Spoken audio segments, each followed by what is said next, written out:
भैया कि कहला नई नई लड़की के बियाह हो गई हलवे के गौना भई रहल वाह आज जब अपना ससुराल से लौट के नैहरा में आई हाँ पूरा वो छलानी पेतले गई ई देखे खातिर गई रहे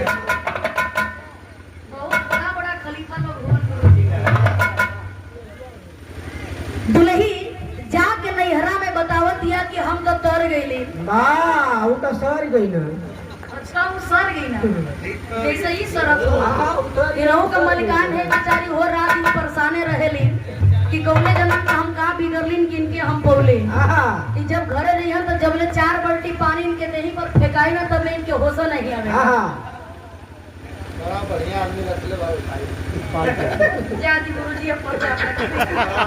आप बोलिए तो ढेर अच्छी हो जाएगी गौर करी हम ऐसा आदमी उनकी समय समय पर हुलिया तुरंत चेंज कर ली है जैनियन की एक हुलिया में बिरहा में जाए तो हमारे यहाँ इनके गुजरो ना हुई तो हमारे यहाँ भैया बड़ा सीधा सपाट आदमी बन के रहेलन गौर करी हम नहीं तो बिकाऊ प्लाट खोजिला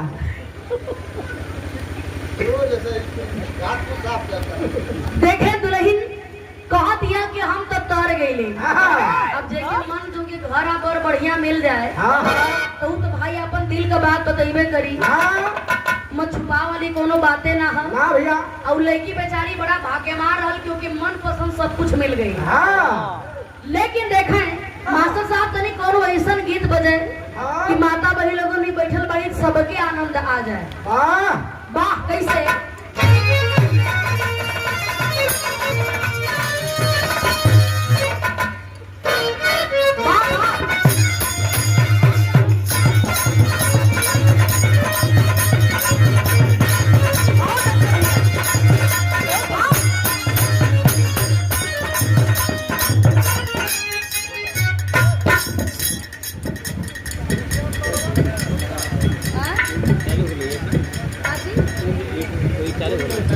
इंद्रजीत पीडी से आपके द्वारा ये 20 रुपया से सम्मान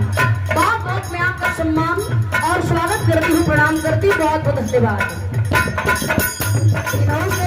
रोटी से मतलब ना है बिना चावल की नदियों बनाती हम देखी दोनों बात था ठीक है अब तू प्रचार मत करा लेकिन बड़ा बढ़िया गीत के संकेत मास्टर की है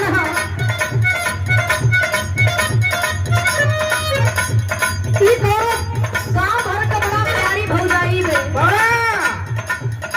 ये काम रहल कि जब 10 बजे खा बना के जब घर से बाहर निकले ना तू अपन व्यापार वाला काम चालू कर दे चटवा का व्यापार भैया फल उल का व्यापारी रहल भाई जा ये जन्म ना कम से कम अगलहू जन्म के बारे में नरके मिलबे करी भाई देखे देवर जाके पूछा तरन की का है भौजी तू कहां लेले बाड़ू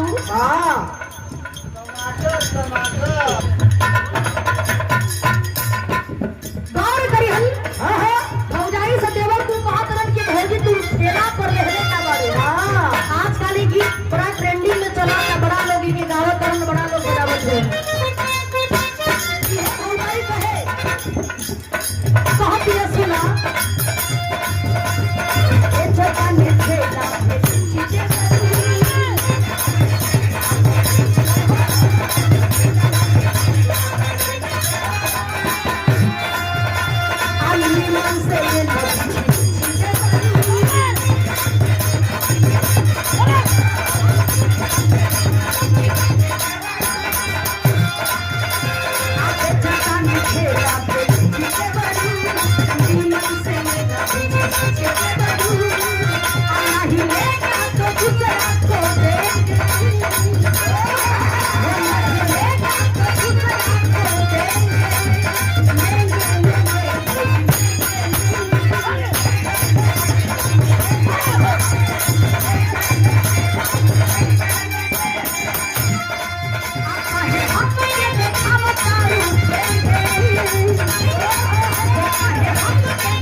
प्रधान जी आ गए